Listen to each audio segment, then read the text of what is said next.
Yo, yo, yo. Sa newsfeed lang ba malakas? May nagpuso yo yo yo yo yo. Sa newsfeed lang ba malakas? May nag-post sa Facebook, caption ay astig. Rusiko'y halimaw, sabi niya sa feed. May picture na nakalin, may filter na makintab. Pero pagdating sa ahunan parang medyo kabado at kabang. Sarap ang long ride, comment ang barkada. Pero pagtagbuhan na biglang tahimik na. Sa online nanganga sa kalsada, relax. Pag may kasabay na iba biglang slow ang atake.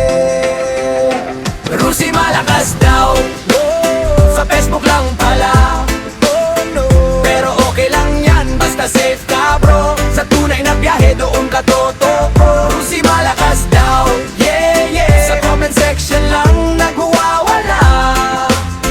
Hype na hype sa feed pero sa stoplight tahimik ang dibdib. May pa-emoji ng apoy caption kaya lahat yan walang tatalo pre.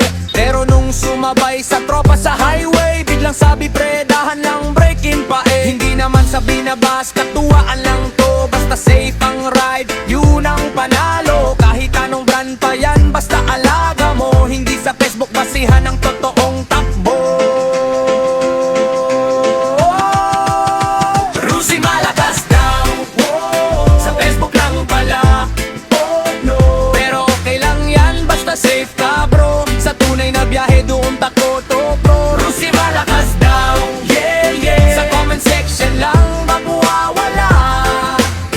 Hype na hype sa feed pero sa stoplight tahimik ang dibdib. Yo, hindi sa brand yan, nasa rider yan. Kung marunong ka dumiskarte sa kalsada man, kahit anong motor, kung maalaga at maingat, panalo ka pa rin kahit hindi ka sikat. Sa social media puro angas at pa-flex, pero sa totoo